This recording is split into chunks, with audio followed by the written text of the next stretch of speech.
Hi guys, welcome to another video with me, Mike from DP Mechanics. So today it's weekend and we're going to be working on my favourite project of all, and that is my E53. We're not going to be doing something big today. What we're essentially going to be doing are the timing chain guides and trying to put the rear cover on. So let's just see how we get on. I won't time lapse it. I'm just going to do short videos just to show you how it's done. So here is the selection of parts that we're going to be putting on today. We have upper timing chain guide. There's the part number. We've got upper timing chain guide for the top of the engine. That is essentially going to replace these pieces. I mean, these don't look too bad, but if we're in here, we might as well.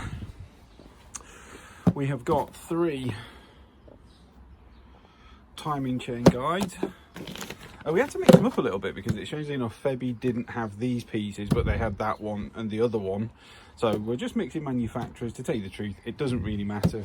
I did research on Truck Tech and Febby, and pretty much they're the same type of quality. So we're going to be replacing those. We're going to be replacing those. So in the engine, we're going to be taking this one off, this one off, this one off, replacing those, and the other guides go on here.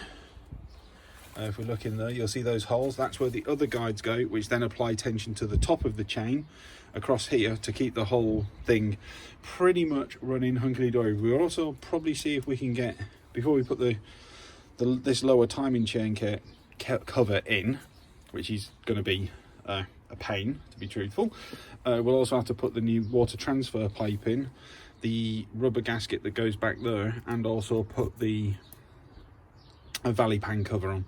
So if we can get those replaced, the water pipe in, that gasket in, the valley pan cover on, and this lower timing chain case here, I think that is perfectly enough for today. And well, we might try and see if we can drop the cams in, because then it just means that the engine is starting to go towards being rebuilt rather than being in bits. So let's crack on. Well guys, it seems as though that the British weather has done its absolute best to stop anything from happening. Anyone would not understand that we're in June at the moment. We did manage to get the water transfer pipe back in. We did find a problem with one of the parts, so I don't know whether BMW did a revision of the part or revision of the screw that holds the part in, but one of the timing chain guides, the hole was too big for the screw. So what do we do? Well, we're probably going to try and have a look at a new part. The other option is the part that was on it wasn't broken that I was replacing.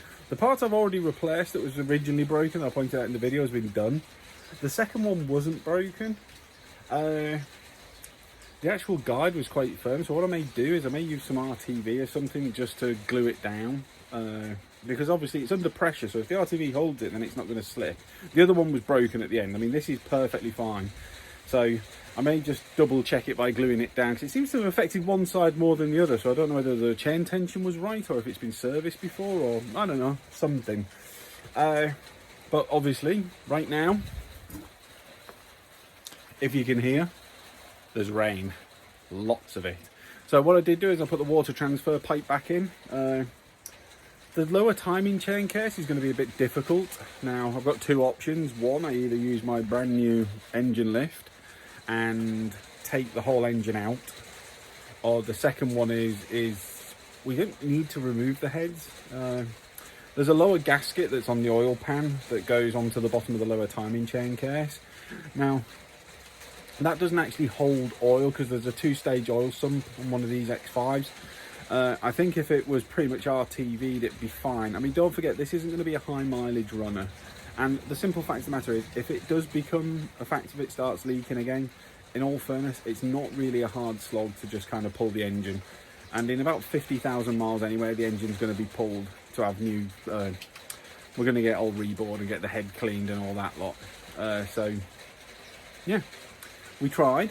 The good old British weather stopped us.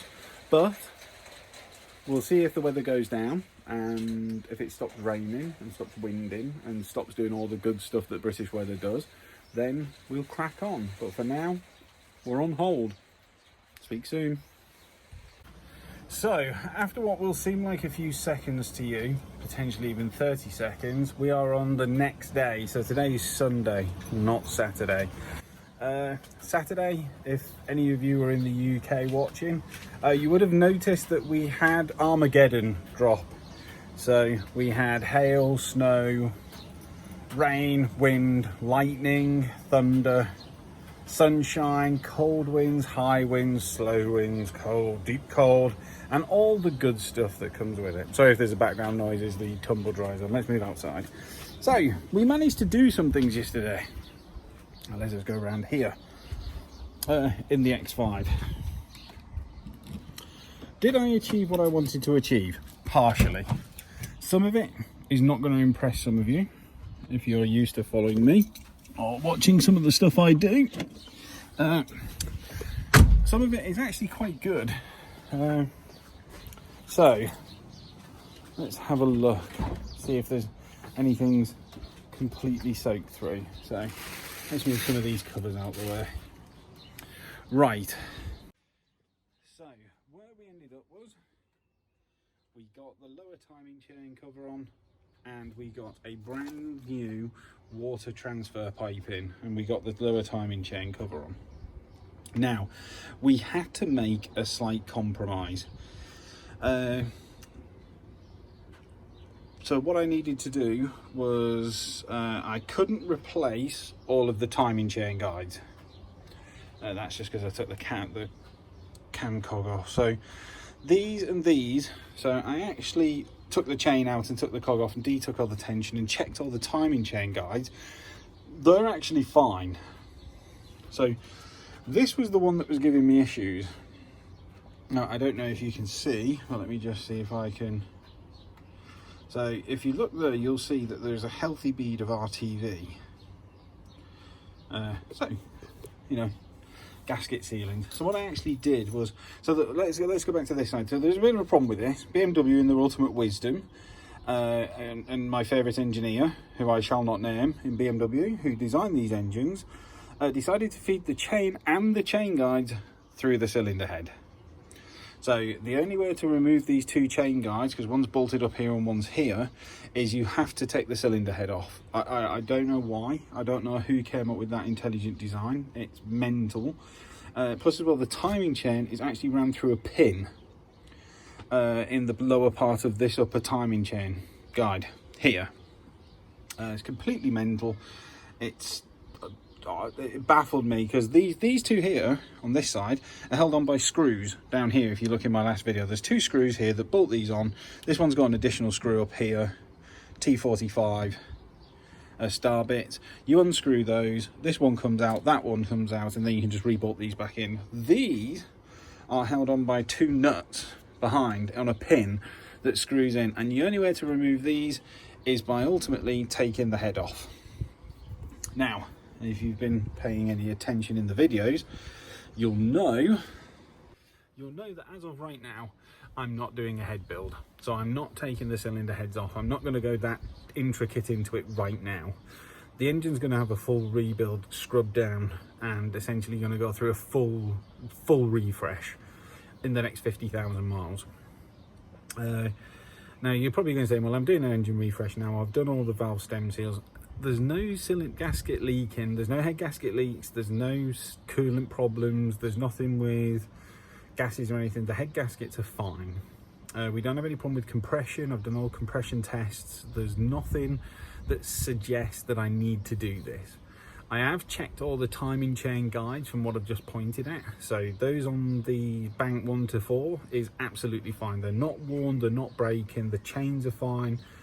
The upper tensioners, the bits I was showing you in the video from Saturday that was going to be replaced, they're all fine. So I'm quite confident that bank 1 to 4 is good. Now bank 5 to 6, we knew that one was broken, that's been replaced. Which is the lower timing chain guide. The upper timing chain guide, I actually stripped it out cleaned it, degreased it, and basically glued it back onto the body. Now the reason why is it wasn't broken, it wasn't having a problem, it wasn't having a failure. This is more just precaution. The part is absolutely fine. The replacement part I bought had a problem that the hole where you screw the fitting through was 5mm bigger. Now it's either been that Truck Tech have got their parts wrong, which in all fairness I doubt it. I think BMW revised the fitting, and I think they revised the screw, so you'd have to locate a new screw. The part's not worn, the plastic's not worn, the RTV is held on really strong. I mean, that's not coming off. That will probably hold longer than the new parts, in all honesty. I'm quite confident that it's under pressure. The edge is fine. I made sure the fitting was dry before it went back in. So yeah, overall, very good. Now, on to the bad bit. Trying to fit. When I originally started this project, the original thing I read was for any N62 B44 engines, or any N62s in X5, 750s, 6 Series, anything like that, any serious work, the engine needs to come out. Now, originally this started out as a valve stem seal replacement, which does not require an engine to come out. Ecological Time will show you on his video, which I will tag, which is tagged into my first video link, that is not a problem. You can just pop the gaskets off, you can remove the cams, tie up the timing chain so they don't fall into the engine, and replace the valve stem seals. What we ended up with is that when we found out that timing chain guide was broken, we had to take the lower timing case off.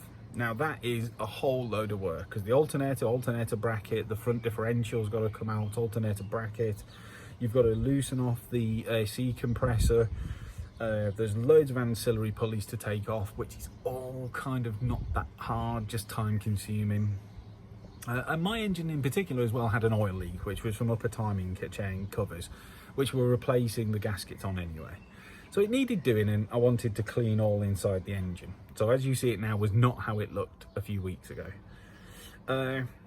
Watched a few videos, people pulling timing covers off, lower timing case, one video, couldn't think why. Looked into it, found out why.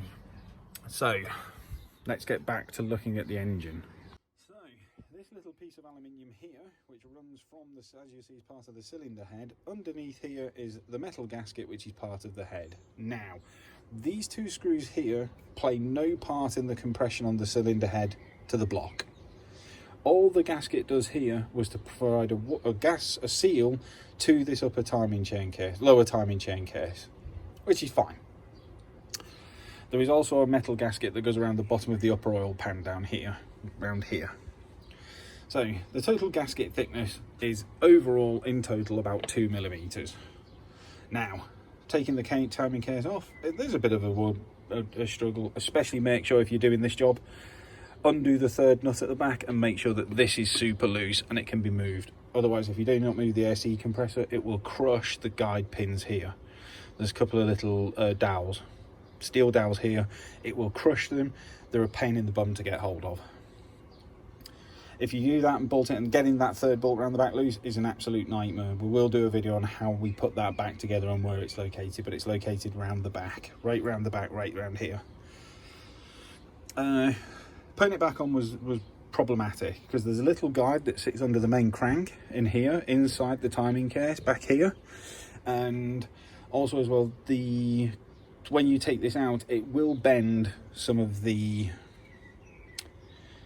seal, some of the head gasket that runs through here, steel framing. So I did a bit of research, and it turns out that if you break the metal gaskets up here and break the one off down there cleanly at the block, which I have done, the gap in here and the gap to there is about 2mm overall. It's enough to slide this in. So what I've done is I've applied RTV around here. It's got the proper gaskets in here and the proper gaskets down each side, here and here. RTV around the bottom, RTV on the top of here, RTV around here, and it also curls round the back. It goes on top of the head, down the back, on each of the corners, and round the bottom of the pan, because there's 6 screws on the bottom of here that hold this to the bottom of the upper oil pan. And compressed it all up and it's all fine. You can actually look inside the engine and see the gasket down here coming through. So I'm more than happy to think that the head gasket has not been affected. The only reason we'll know that is when we actually fire the engine up. So as much as you will see, there's a little bit of RTV here, that's me being lazy. So while all this is well and good, I did forget something, and I forgot to tighten up the screw that holds this upper timing cover. So all this is coming off. I'm considering that a practice run. It's my own mistake. I was rushing because of the weather. So all this is going to be taken off and cleaned. I know it fits, that's the important bit. And sometimes when you're doing work on cars, and because it's my own, I'm fine with this. I've done research, I've checked out with other YouTubers that have done work like this, and I've also checked on some forums with X5 Post and some of the other guides. This is fine. These gaskets here, if they're broken off cleanly, which is done just past this chain, it will not affect. The RTV will seal it just as well. This is not load bearing. The load bearing is in the 10 bolts that hold the cylinder head to the block. This is not load bearing. It was just put here as an extension of the head being bolted to it. It doesn't affect any gap in fact, there's more pressure pushing down on the head now, and it's still an equal pressure because this does not affect the timing gear. It's all been researched. So what now is going to happen is this is going to come off. All the RTV is going to be cleaned. I'm going to reapply in each corner, round the bottom, and here, and I actually think that doing it that way is better than what BMW did from the factory. It is a common fault that this gasket down here leaks. It is common that these can leak, and these leak as well. All the gaps are tight, there's no gap between here, the pressure is correct, the pressure down here is correct from the screws underneath. I actually think that this is a better way, and I've checked it out on multiple places and it's absolutely fine. So that's where we got up to. It was a horrendous day yesterday. Also as well, I had a call out to a tyre blowout that I had to help sort out for my daughter and her boyfriend. So it was rain, cold wind, rain. Part of me missing those bolts is because I was rushing rather than taking my time like I normally do. But that just means that it gives me stuff to do now. So I'm going to take all that lower timing chain cover out. We're going to then put it back on, let it set. So I'm going to try and do that next week, and I will try and film all that because I've got a new phone tripod coming that I can mount the phone on and aim downwards so that I'll be able to time lapse all this. All that's coming off. It'll all go back on and it'll all get bolted up. The water transfer pipe is in and done, properly seated, top job. Then once that lower timing chain cover has gone in, we can then start to put the camshafts in, we can start to put all of this back together, and we can start to put the engine back together. Now, whether that gasket seal is the right way to go, I don't know. All I know is that it's a known method, it's a proved method, it has worked. I'm using proper L-ring gasket seal. So I mean, this stuff's good between 300 and 400 degrees, so it's not going to move. The cylinder heads have been tested. I've already done the cylinder heads have not been really adjusted. There's no flex in the block. It's good. I half suspect it's better than BMW, and for those that have owned BMWs, you'll know the lower oil gasket, the lower oil pan gasket will always leak. The rocker cover gaskets always leak. There's always a leak on a BMW engine, and part of that is that they don't use very good gaskets, and plus as well, there's no additional sealant to keep it properly sealed over a length of time. And aluminium flexes, it heats and shrinks. These steel gaskets as well that don't necessarily move as much, and it does cause problems. So that's where we're at.